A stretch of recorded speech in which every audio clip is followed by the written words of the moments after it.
Today we're digging into what may very well be the biggest psyop in public accounting, selling advisory to your clients. Don't get me wrong, we should all be good advisors. But where did the advisory mind virus come from? What were its origins? How much of it do we need to take seriously? Like, do I need to feel all this pressure to all of a sudden be a CFO? That's what we're talking about today. Let's dig into it.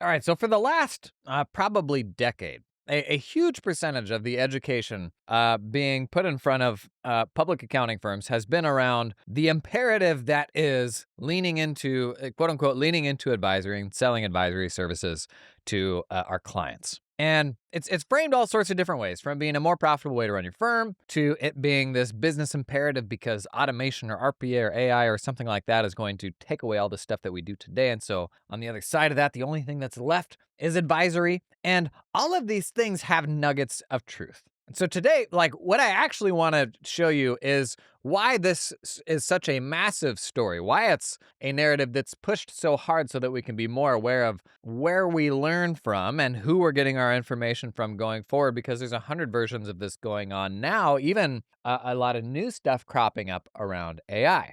But the foundations of this whole narrative, you need to be a better advisor, you need to sell advisory services for the first time and all that. The vast majority of this came from two parties that were driving this conversation. Number one, SaaS platforms, software platforms, who enable this, where like this is their bread and butter, is enabling people to do this sort of advisory work. And it's not wrong to do this advisory work, but it is like skewing the education that's out there and skewing a lot of things around us that we may not be aware of. Hence, calling it a psyop. That's just kind of fun, right? Psyop. What are the spooky things around us that we're not realizing are happening? Mind virus. Mind virus used to be fun, but it's gotten spoiled by the woke mind virus label. Now, whenever I say mind virus, I think people think of that. So let's stick with psyop. So the first party that was really driving this conversation, SaaS tools, and this exploded in the age of reporting tools. We had a window there from like 2015 to 2020 where these SaaS reporting platforms, they were just going to connect to your accounting ledger and unlock these hugely powerful and profound insights just because they were able to connect themselves to the data. And so our jobs as the advisor was to buy the ledger platform, but then also buy this reporting platform, which these things still are like $50 to $200 per client per month. Like, they are not cheap. Our job was to then connect the reporting platform to the accounting ledger and be the steward of that reporting data and walk our clients through it and make sure that they understood it. And then there would be insights and money would be made. And a tremendous amount of investment went into this reporting category in a really short period of time. And to be clear, like, reporting tools do some cool stuff. You had like kind of after the fact financial reporting tools. Increasingly, you had sort of powerful like budgeting and modeling tools like a Giraffe. But then you also had cash reporting tools, both short-term and long-term cash planning tools that were all kind of some combination of we're doing like machine learning sort of predictive stuff to we just present the data in a prettier way. And so these are companies like, Fathom, Reach, Spotlight Reporting. There's a whole bunch of them. I don't fundamentally have an issue with them. I have an issue with how much that narrative took over the education space when it comes to how you run a small firm. The other party in the SaaS space that was pushing this big time was the ledger players, was QuickBooks, was Xero. And the reason for this, and there's actually some other platforms this applies to as well, but the reason for this is when you have a mature platform and I'm buying, whatever the base tier is in this ledger platform or whatever the other tool is, once that company has been doing that for years, where does that company go next? Like, they have to have something more that they can sell you. They have to go out, they have to do acquisitions, add more things, more products, add a higher tier to the thing that you're paying for now. And the path up the value ladder for these platforms was, for a while, advisory, was more advanced reporting stuff. So you had a while there where QuickBooks actually had Fathom, the reporting platform, built into like a real premium version of their platform. Xero acquired, I think it was Spotlight, maybe 6 months ago, which felt like a headline ripped from about 5 years ago. But it makes sense because if they've got you on a $40 a month plan, how do they get you to a $70 a month plan? Advisory, it makes sense. Like, that's a logical progression, right? So then you better believe that the education coming from these platforms is going to be super focused on, well, here's the value of actually being a better advisor to your client, and we're going to give you the software to make this easier. That impacts, not only the webinars they're running, the thought leadership they may put out in a newsletter, but also the conferences as well. If these are the conferences you're turning up to, the programming is going to be geared around what are the things that are beneficial for the product. And this, there's a way to perceive all the things that I'm saying that is like very, very negative, crapping on all of this. It's not 100% this way, and conferences do still make room for really great content that has absolutely nothing to do with the product, but it's all around you in ways that we're not always aware of. So, like, the person that I want to speak to here is the one that's like, man, I keep hearing about this one thing, like, over and over and over again. I don't know how seriously to take it, and you may even feel like lesser than or behind the times for not leaning into that thing. And like a very, very, very, very basic example of this, let's take offshore hiring, because I do talk about offshore hiring a lot, and we have partners who promote their stuff that do offshore hiring on this channel, but it's a very controversial thing, right? So why do I sit here every single week bringing up offshore hiring? Well, one, it's because I did it and it worked really, really well for me. And two, it's because every single week when I run group coaching calls in my community, I'm honestly surprised by the percentage of firms in there who are leaning really, really hard into offshore hiring for the first time, like in the last 12 months. Like, they're still getting started with this, but they're having tremendous luck with it. That's why I talk about it. And as it turns out, like, the economics to advertise in my content, if you do that type of work, like if you're a recruiting agency, if you help firms find talented folks offshore, evidently, if you're in that line of work, you get really good ROI by advertising on my channels. But the reason why we're having that conversation is because of the huge volume of firms I see having success with that. If you compare that to this advisory conversation that we're talking about, how many firms do you know outside of that content? How many firms do you know that did a full big ol' pivot to selling, quote, advisory services and it being transformational for their firm? I do know some, like, to be clear, I know some, but I know just as many who also were even like featured in these conference talks and stuff like that, where behind the scenes they're like, yeah, no, we're not. It's kind of sort of an extension of what we already did. It wasn't like a big pivot and maybe isn't quite as big of a thing as it's being made to be. So, two different flavors of education there. One, a thing that I talk about a lot. Another, one that's just kind of in the accounting sphere, something that seems to always be coming up, and there's always webinars about them. It is a aspirational thing, I think, for folks to talk about on social media. And like, the reason why behind the scenes is, while yes, can you do this and run a better firm? For sure. And there's a ton of people who have, but I wouldn't say it rises to the imperative that it is often presented as. So the first party that's really pushing that is software platforms. The second party is the advisors, who their business model is to come alongside you and show you how to do more advisory work that pays better. And I don't want to like shade any of those folks, because there's a version of that works for people. But there's also advisors that will come and tell you how to sell life insurance and be a financial planner and all of these different things, where there's bad versions of it, but there's also good versions of it. And as the trusted advisor, I mean, you can sell your clients just about anything that they need. And financial planning is a really good example there, where we have tax clients who live and die and hang on our every word, and they have this implicit trust in us. And if one day we say, like, hey, we'll manage your money for you also, we know, like, that has absolutely nothing to do with tax or with bookkeeping or anything like that. But if the client loves you, and the client doesn't have a relationship like that with another financial advisor, they'll be like, oh, awesome, yeah, totally, I'll bring my money, or at least some of my money, to you to manage for me. We're in a very privileged place because of the fact we have this trust. We can sell people other related stuff as long as it's something that they actually need.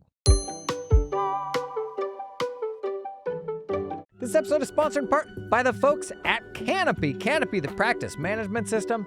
I've spent a lot of time digging through PMs, trying to filter through the 43 PMs now that I believe are marketing to North American firms. As you probably know, Canopy is on my short list of recommended practice management systems. And nobody likes having any more tools than you absolutely need to have, right? That's why you start building your tech stack with the practice management system to let that do as many things as possible. And when it comes to all-in-oneers, it's pretty hard to beat Canopy. In fact, a couple years ago, we did this giant roundup of feature comparison of all the PMs on the market. Canopy may have actually had the most complete feature set of any PM out there. Now, that's not always the answer, right? Just more. But I can tell you, we're also pretty burned out of just like having to build these ridiculously big stacks.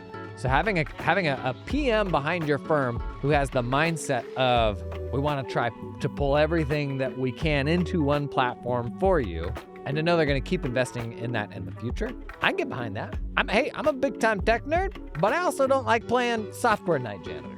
So if I can get all that stuff in one place as much as possible, I want to do that. That's Canopy. To learn more about Canopy, check out the link down in the show notes.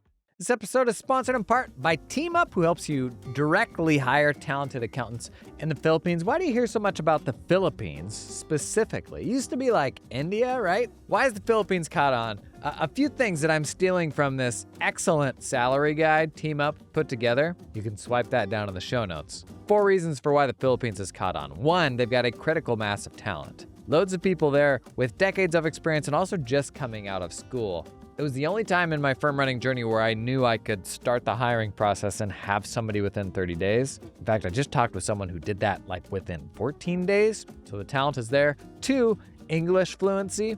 Very good English speakers will have an accent usually, but very, very common to have strong English speakers in the Philippines. Cultural compatibility, very strong Western influences in the Philippines, so generally easy from a work culture standpoint to get connected with. And then work ethic. So Filipinos pride themselves on bringing energy and optimism to work, which isn't always the case when you're hiring somebody, right? So to have that enthusiasm on your team, to provide an opportunity to these folks, an awesome career, a better path, opportunities for their families, like they turn up to work with just an entirely different level of excitement. And that was my experience anyways.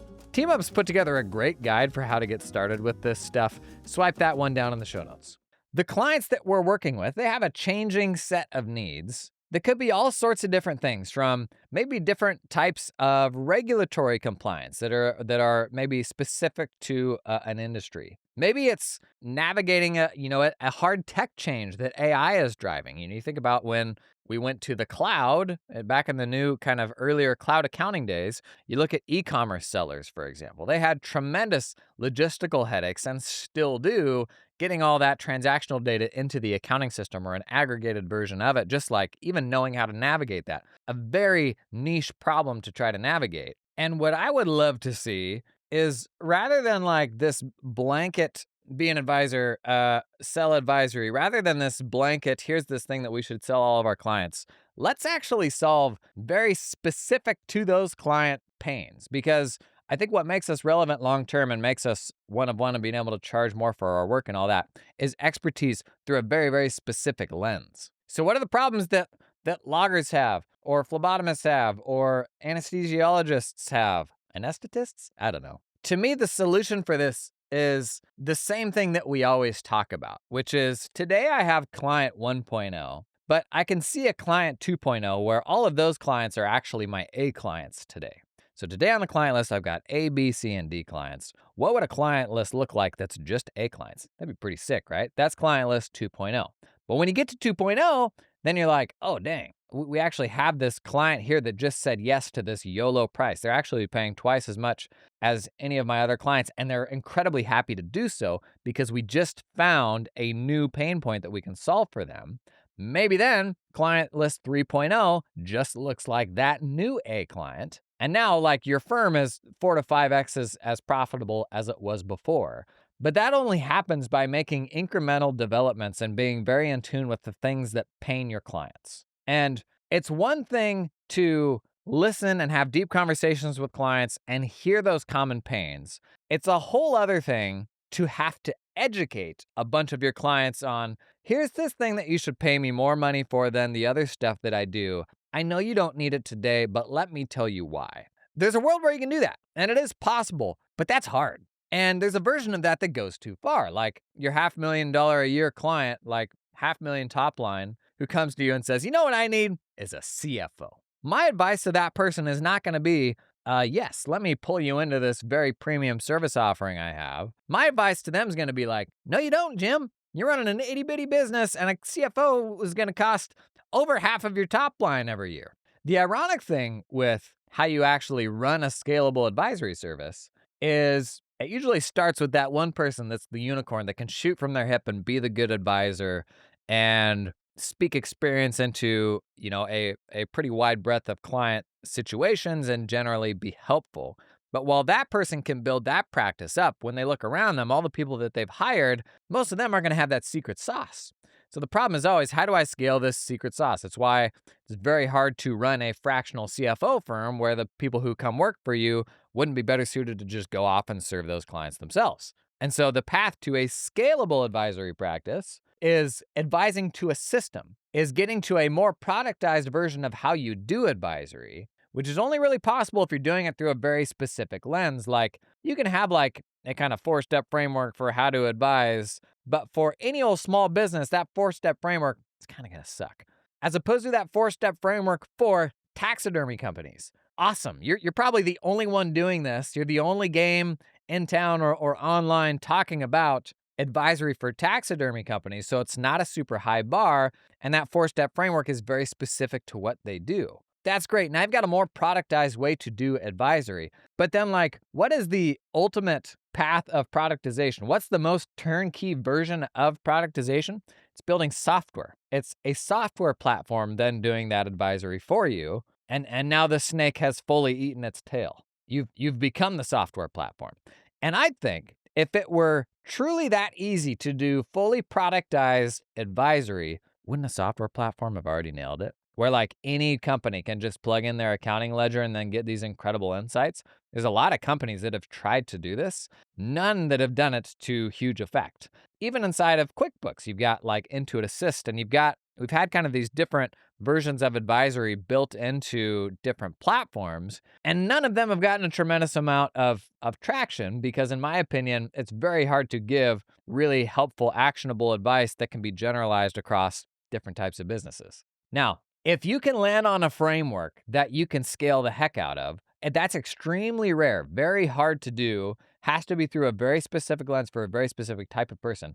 But if you find that, do it. We've talked about how to stand up your first offer. Like, what does an offer from an accounting firm look like? Where like you'll, review the last 2 years' tax returns, or like this kind of 30-day financial crash course where you go through their accounting file as it is, and every single week you'll kind of spin out some insights of what you see there. Like that's an offer that you can stand up that can be attractive to a specific type of person. And those are great for getting new people in the door. But these only work when they're like grounded in a very specific need for a very specific type of person. What most of us rely on instead is like you're the unicorn that can shoot from the hip and dazzle somebody in a room. Like that is what most of us are. And then we try to hire people and scale that, and we get frustrated when they can't do that as good as you, right? And this is why selling more advisory for most firms is frankly the last thing that you need, because advisory requires the most scarce expertise that you have, the most scarce resource. That is the unicorn person that can dazzle a client. They're the hardest people to find. And so if you go out and you stand up a new service offering, or if you introduce a new tier to your proposals this next year that's like, we'll do 2 hours of live coaching a month with you if you upgrade to this next tier. How the heck are you going to staff that? A whole bunch of people say yes to that. And now you're going to irk clients because you don't have the bandwidth to like deliver on that advisory work while also doing all the other work. And so frankly, that's why most firms, especially like growing firms, shy away from that most senior level kind of CFO type of work. So are there firms out there that do it really well and can crush it? And are there ways to scale it? 100%. But has the importance and the imperativeness and all of that of selling advisory been blown 10x out of proportion?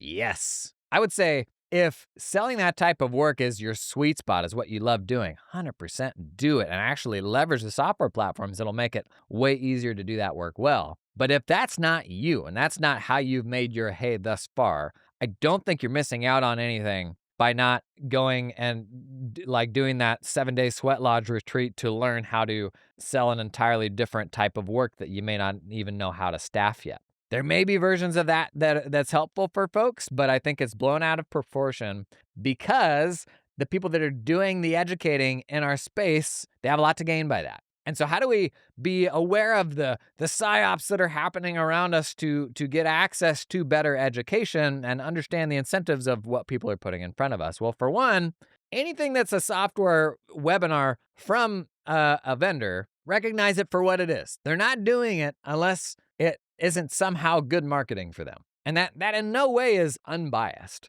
Some are better than others. Some will go a little further off the beaten path away from the product just to put something out of value with the hope that it adds some credibility for the brand. So Ignition is a company that's always been really good at this. They put out tremendous content, invest a lot of money in it, even if it's not directly related to the product. You learn from it. That was how I first started using Ignition, was I learned a bunch from their content, and I'm like, I don't even understand what their tool does, but now I'll learn about it. But in general, if it's a webinar put on by your software vendor, many of them are extremely useful. Just know you got to see that through a filter, right? Number two, any sort of sponsored content. So for example, the demo days that we do on my YouTube channel, they are product features. They're not reviews. In no way are they reviews. Reviews have to be 100% independent from the brand that you're working with. And I'm getting paid to do demo days, so they are not reviews. This is where does that person have a framework for the stuff that they will do or not? I think that matters.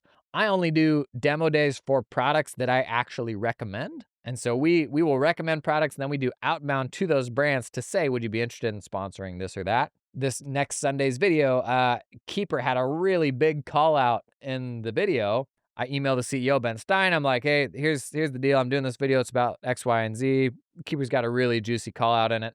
Do you want to sponsor the video? And if you do, I will follow that up with a 60-second demo so they can actually see how it works. He says, yes, they sponsor that video. That's how most of our deals come together. But if, for example, it's someone who takes affiliate revenue from whatever that platform is that they're talking about, no part of that is independent, right? If they have a coaching program, if they have a community, these are kind of the biggest things for influencer type folks right now, is you'll be like, why did that person all of a sudden start posting to social media every single day? Oh, it's because they have this community or something like that.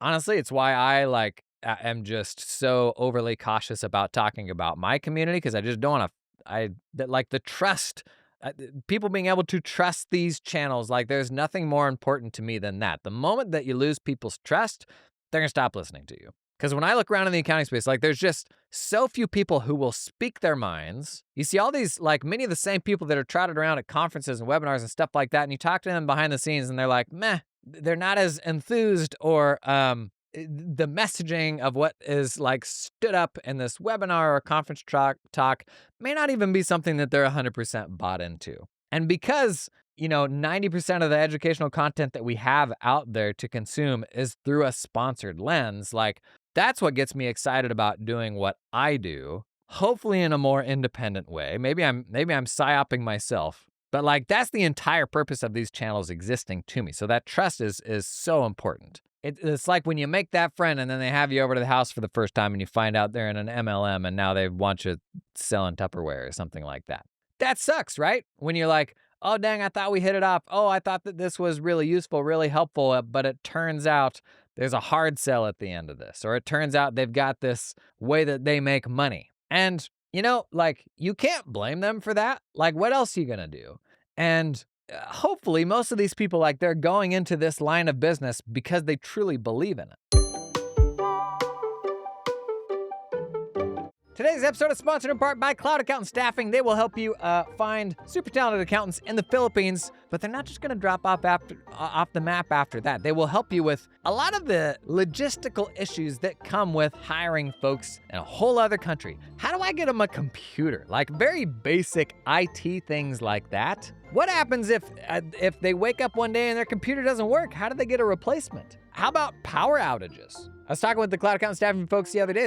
They actually will help the folks that they pull into firms have backup generators, like whatever they need to have a redundant power supply. Redundant? That's not the right word. You know what I mean? Cloud account staffing, what they do goes well beyond just finding smart people to come and work for your firm, because the reality is there's kind of other logistics that come with that. Some easier to solve than others, and I need help. I do. And Cloud account staffing wants to make that as easy as possible for you. To learn more about that, what they can do for you, check out the link down in the show notes. Gang, today's episode is sponsored in part by the fine folks at Carbon. Every year, Carbon does a report about AI and its impact on the accounting industry. They survey a whole bunch of accounting firms. You may have heard, we actually did a whole episode of the podcast about it. It's a really, really good report. Bunch of interesting insights from real accounting firms to see how they're using it, what's working, what's not working, and kind of get the commentary on either ends of the spectrum. A lot of really interesting trends that developed just in 2025. A whole lot less fear in 25 than there was in 24. People seeing it more as an opportunity.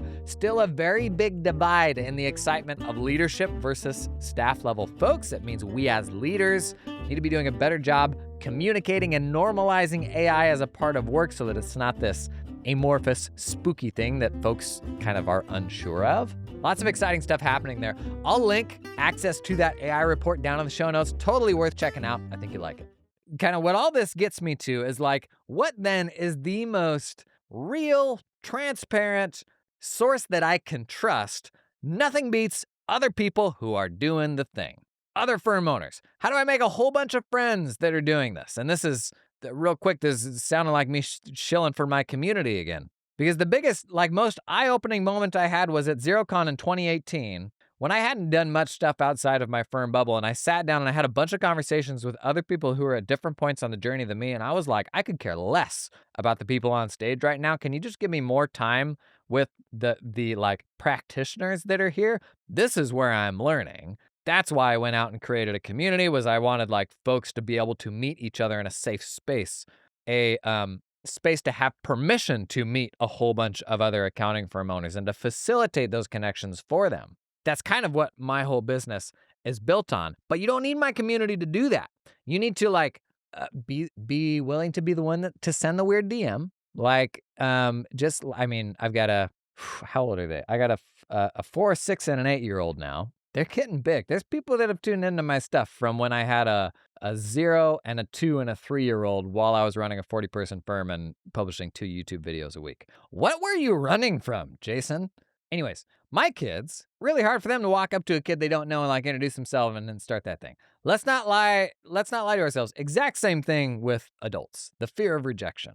But making those relationships starts with being the person that's willing to put your neck out there, and people will say no. And that's fine. But the life that's optimized for putting your neck out there, you're going to make so many more connections than the folks who are not willing to do that. And as we talked about on the podcast a couple weeks ago, if you have friends and other firm runners to kind of tick all the boxes of what you need for how you run your firm, like validating software decisions, talking strategy, talking just emotional support. If you have the people in your network that can tick all of these boxes, you're not then a normie that has to go live in this kind of psyop-filled world. You don't have to buy into all of these things. Buying into these things can sometimes be a shortcut, but I'm not going to see a webinar likely and buy into some sort of new Kool-Aid if when I come over here and have conversations with my 30 friends who also run accounting firm owners, and every single one of them are here's the hole in that and here's the hole in that. I'm going to trust those people that actually run the firm before I'm going to see all that other stuff. Recently, in a chat with some other firm owners, we were talking about practice management systems. And one person bought into a practice management system simply because they had 3 or 4 other people they could rely on who used the same system. They were I wasn't sure if it was the best one or not. I just knew when I went down that path, I'd be able to get all the help that I needed from my buddies who did the same thing. That's not relying on support from the PM system. That's relying on your network. And there's nothing better than having a network to learn from, to psyop yourself into a new normal. We talk about that a lot. What's not normal for you right now? Maybe that's selling, expensive tax planning packages. Maybe that's selling advisory work, selling CFO work. Maybe you've got sticker shock about putting bigger prices in front of clients. Well, when you hang out with a whole bunch of firm owners that are already on that journey and already do it, it's just a matter of time before that becomes normalized for you. So where are the spaces where you can meet these people? I think social media is still the best. Like, still social media, a lot of problems with it. Very low context. Maybe feels a little high risk because anybody can be on social media, but you can still make tremendous friendships there. Like so many of you that I've just meet on the internet. Like we become real friends. We hang out at conferences. Like that stuff just happens. But as long as you're a lurker and not engaging and being part of the conversation, you never start building those relationships. And if there's one thing that I'm super super proud of that I hope that I enable for people, it's that because we put so much content out, we are kind of like a lighthouse for a certain type of person or folks with a certain type of sensibility for what's the right way to run an accounting firm. And so I end up being a hub for those people. And so if my content, be it the comments section or replies on posts or the folks that are standing around hanging out at conferences, if I can be a hub for those people and make enable connections for those folks, like that's amazing. That's awesome. In fact, oftentimes there'll be a couple of people that I know online that I don't know are connected with each other at all, and we'll be in person, and they're like super happy to see each other and high fiving and all that. And I'm like, I didn't know that you guys were connected. And they're like, yeah, no, we like both commented on something and then got into the DMs, and now we like hop on a Zoom call every single month and just see how things are going. Like, man, like that's awesome. Like that's the ultimate escape for isolation in running an accounting firm is having these relationships. It gives you a supreme amount of confidence to be able to say, yeah, I'll buy into that, but I'm not going to buy into that so much. Whether it's a webinar, whether it's my content, whether it's things that I'm saying. Did you see that demo day that Jason ran for that one platform? What do you think about that? Like, you think that was that like too sellouty? You should have a group of people that you can validate that stuff with. Like, that's really, really powerful. And that's how you stay grounded in like what's real when it comes to running accounting firms. There's very, very few people who are putting out content and investing in being helpful online who don't have this sort of in the background motive to do so, right? So I started creating content before I had any sort of paid anything that anybody could do me, long before any brand would ever sponsor my content. But these days, you can make an argument. Jason produces content to funnel people into his community, or Jason produces content to sell ads on his content. And that's the business. Like, that's how it makes money. And that within that box, like there's great above board ways to do that and really awful, sneaky, like evil ways to do that, right? And so I have not escaped this myself. I'm just hoping that I'm doing the good version of it. But the thing that's even better than me is the friends, is the people that you can connect with. The folks that you can have like frank conversations with, check in with once a month, like that's the way to do all this. Escape all of the storytelling and the stuff that is done through like a promotional lens. I want that for you, man. So if you're feeling pulled in a whole bunch of different directions, as I know a lot of us frequently are, especially if you're like so jacked into the thought leadership thing, it can be so overwhelming, the whiplash of all these things that you feel like you need to do. The opportunity to ground yourself like that lies in just making some connections, making some friends that are both ahead of you and behind you on the journey. Like that's how you escape all of this stuff. Do it. I've kind of had rants like this before where I've like pushed people to post something in the comments and like friendships have been made from replies there. Like don't be afraid to comment on that stuff. You never know who you'll meet. And honestly, just the right connection or two can make such a profound difference in your life and how you run your business and how sustainable this all feels. It is 1,000% worth doing. Thanks for coming to the sermon today. Gosh, that got preachy. I don't know. I just still see the advisory thing a lot out in the wild. And the advisory thing's legit. Like you can totally like rebuild a firm around just selling advisory. Obviously, people do fractional CFO and stuff like that. But just the way that sometimes it feels like the screws are just really put to accounting firm owners to say, you don't understand, you have to do this. And it's like, there's a lot of entrepreneurs with a lot of problems that we're solving in really meaningful ways, being tremendous advisors. But stopping short of like standing up a new service offering and saying like, oh, you should now pay us for this specific thing. It'll make sense in some cases, but I don't think you can let like the advisory service tail wag the dog, if you know what I mean. Gang, thank you for being here. If you got any questions, drop them in the comments. Disagree, drop that in the comments too. Help season the conversation, and I'll see you in the next one.